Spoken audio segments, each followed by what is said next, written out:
Hey guys, Capt Dylan Hubbard here at Hubbard's Marina with another fishing report for your weekend and upcoming week's outlook. Want to talk to you guys a little bit about what we're catching now, what we're seeing, what's going on weather-wise, and more. Hopefully everybody's having a great start to their weekend. Happy Friday, y'all, and happy weekend. It's time to talk a little bit about the fishing and weather. Right now, weather-wise, we're on the back side of that last quarter moon, coming up to that new moon, and you know what that means. New moon, incoming tide. That incoming tide bite should get better and better as we move into that new moon, which is going to be coming up around mid-work week coming up. So as we move through this weekend, tides are going to start flushing more. We're going to see more volume of flushing and moving water on those tidal changes, and that should bring with it more flushing bait. More flushing bait, more moving water means more actively feeding fish. So we should see some pretty good action this work week, looking really good as far as wind and waves are concerned. Lots of moving water. It's gonna be hot out there, guys, but the fishing has been pretty good and remains pretty good. That new moon, generally for the inshore waters, not only are you gonna have more moving water and more flushing bait, but nighttime fishing gets even better, especially nighttime fishing this time of year when the water's so hot. At night, those fish get a little bit of reprieve. So those dock lights, bridge lights, with that artificial light source is going to be the only light source around. The new moon means no moonlight. So without any moonlight around, those artificial light sources like street lights, dock lights, bridge lights really concentrate the bait, which then in turn concentrates that actively feeding fish. So some real good nighttime opportunities coming up through the weekend, later weekend, and through the upcoming work week with that new moon, lots of moving water, and good artificial light source fishing at night. I would get out there early morning, try to make it out there by 4 a.m., hit some bridges, hit some dock lights. As that sun starts to creep up, you get to that early morning kind of pre-dawn time, move to the flats. Be bombing those flats with those surface lures, those long casts. Then as the sun starts to come up a little bit more, sun starts to rise, maybe switch to soft plastics and kind of get a little bit more technical, working those edges, working those oyster bars. And then once the sun is up, you got to start soaking dead baits around the flats, those little deeper pockets, points, potholes, or move into the passes. The passes have been good areas, shade of a bridge, shade of a deeper dock. Out on the beach has also been good. Nearshore artificial wrecks, some rock piles in the bay. Basically, early morning when it's dark out, you can work those shallower areas. Once that sun comes up, those fish really get lethargic in those shallower areas and less likely to bite. Trout fishing's been most active in 5, 6, 7, 8, 9 foot of water. And a lot of folks are using those mangrove snappers as kind of the bailout inshore when that water's moving a little bit slower and it's stagnant and hot. Those mangrove snapper have been a good option around Tampa Bay. Now, moving into that inshore fishing report. Inshore right now, we're seeing a lot of snook around.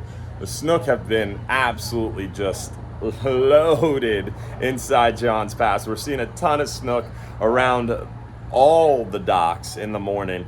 Artificial light sources really holding a lot of them, and I'm interested to see what happens this week as we move into that new moon. Should see even more, which is truly incredible and gonna be nuts to see. So real good snook bite, especially that early morning pre-dawn hours. Gotta time it right. Catch those salooners. That's when those fish are most actively feeding. Out on the beaches, we're seeing some of them, but you got to be tactical. You got to be light tackle. You got to be stealthy, and you got to pretty much sight cast those fish where you think they're going to be, and set up a nice live shrimp or live pinfish in front of them. 20-pound fluorocarbon, super light main line, real stealthy approach, fishing those little troughs that run parallel to the beach. Inside the passes, when it's still dark out, I'd be using free line shrimp, even a free line pass crab or a free line pinfish, but catching it at the right tide in the pass is important. On the beach, you can sight fish them, and if they're hungry, they're gonna eat. Even if they're not hungry, sometimes they'll eat if you got a good presentation. In the pass, when they're all stacked up and you can see them, they're not really feeding unless it's that optimal time, that prime salooner, major, or minor. So use the Smart Fishing Tides app from Salt Strong, or Tides for Fishing, or one of those applications that show you the salooner and majors, minors and majors for the area you're fishing, and use those times to really dictate when you're going to get out there and try to snook fish around the passes. Redfish, we haven't seen too many redfish around Johns Pass lately. It's hot. Those fish are really kind of tucked back into the trees, hiding out in the shade. We're seeing some schools of redfish moving around Tampa Bay, but pretty spotty, and definitely a little bit more tricky and tactical for those redfish. Oyster bars, mangrove shorelines, where you're going to want to look. We've seen a few here and there, but normally this time of year they get stacked in with the snook in the early morning hours. We'll see them around bridge lights and dock lights, and we really haven't seen that much. But if you're soaking a dead shrimp around the bottom, or even a live shrimp around the bottom, some of our deeper docks, we are seeing a handful here and there caught, just not the numbers we're used to for this time of year. Pompano action has been pretty good. Seeing pompano out on the beaches around the jetty. Those banana jigs work well, the naked ball jigs, the little small bucktail jigs, the Doc's Goofy jigs, or just free line live shrimp, or maybe minimal weight, like a split shot and a small hook, like a 1/0 or a little smaller. So good option there for the pompano. We also got fiddler crabs. Fiddler crabs work really well for pompano bait too.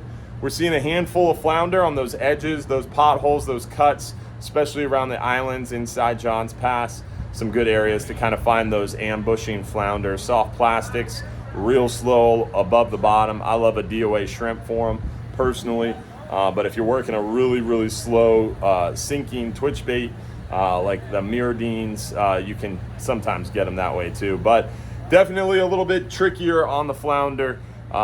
Live mud minnows or creek chubs are a great option on the bottom as well.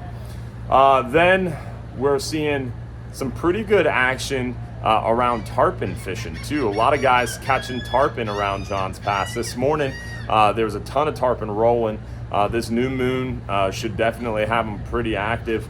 Still quite a few of them in the area despite being later in the year. So still some tarpon around. A lot of sharks inshore too. We're seeing a ton of sharks, bonnet heads, black tips, bulls.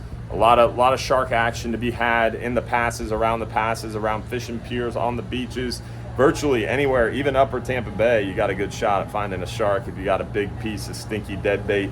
And you might catch a snook or a redfish while fishing that big stinky dead bait on the bottom around a Bay Area bridge or a big dock. Anywhere there's some deeper moving water is a good opportunity to soak some dead bait.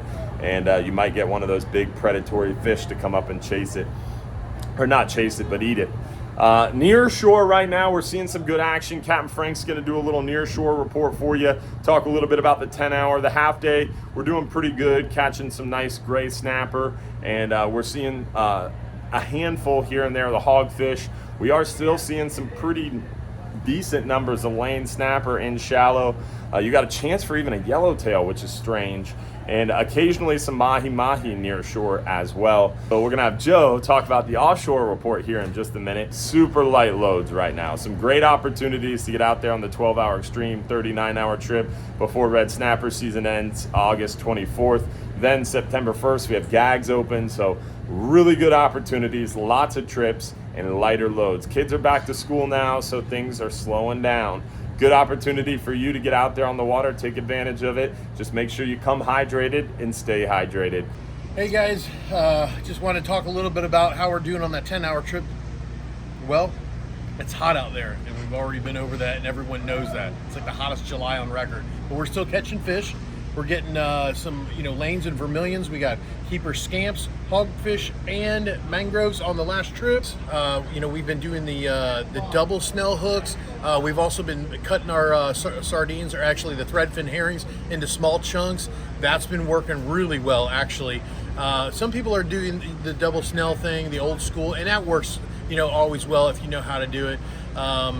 We are, trying here and there to get a couple of amberjacks. So, if you want to get a few pinfish, that might not be a bad idea. If you got 3 people coming out, maybe get a dozen of them, just so if we hit something like that, or if you have them ready. The red groupers are out, so we're not really too much fishing for those. But sardines are working for the yellowtails, the mangrove snappers, and the vermilions. And then the lanes, of course, they eat the squid. Also, the vermilions eat the squid, and the yellowtails as well. So we're doing pretty good on the sardines and the yellowtails with the 4-aught hooks, 4-ounce leads that we provide. Pretty much what's on our rental rods. It's a really good setup. It's tough to get those mangrove snappers. It's tough to get the bite this time of year, but we are doing good. We are coming back with a nice box of fish, and we're not getting very many of the gray snappers on the 10-hour. We're kind of fishing right on the edge because we're trying to get be the hero and get a couple of keeper jacks or something like that, or maybe slide in a red snapper right at the end of the season here. So we're fishing kind of deep, too deep for the gray snappers, but it looks like we're filling the box up with the vermilion snappers and lane snappers, and then strawberry groupers too, big porgies, big giant porgies, and we've been having a lot of fun out there. So come on out. We got super light loads right now. Kids are back in school, and we'd be happy to have you. There's plenty of room. Good morning, guys. Captain Joe here with Hubbard's Marina. Quick offshore fishing report. Getting late in the season. Fishing's been great all summer long. Red snapper bites been on fire for most of the part. It's definitely gotten hot out there, but the bite's still been great. We've been fishing depths anywhere from 140 feet all the way out to 240 feet. Flying Hub 2, I've been running the Flying Hub 2 a lot. The fishing's been really good on the Flying Hub 2. Now that triggerfish are open, we're catching a boat limit of triggerfish pretty much every trip. No red groupers, no gags right now, but the bycatch has been great. Really big vermilions this summer. On a variety of baits. We're using squid, whole squids, thread fins. I'm a big dead bait guy. I do like a live bait for a big gag grouper, but dead bait's been on fire. Bonita. Red snapper bite's been good too, guys. We've been catching the red snapper on a little bit of everything. They're eating the live baits, dead baits. Like I said, I do prefer a dead bait though. Whole squid, big strip of bonita, thread fins. And if you're gonna use a live bait, they work as well. Hopefully we'll see you August 27th at 2 p.m. at Tampa Bass Pro Shops for our upcoming seminar. Hopefully we'll see you every Sunday night at 7:30 p.m. for our live stream show, and Saturday mornings from 6 a.m. to 8 a.m. on our Real Animals radio show.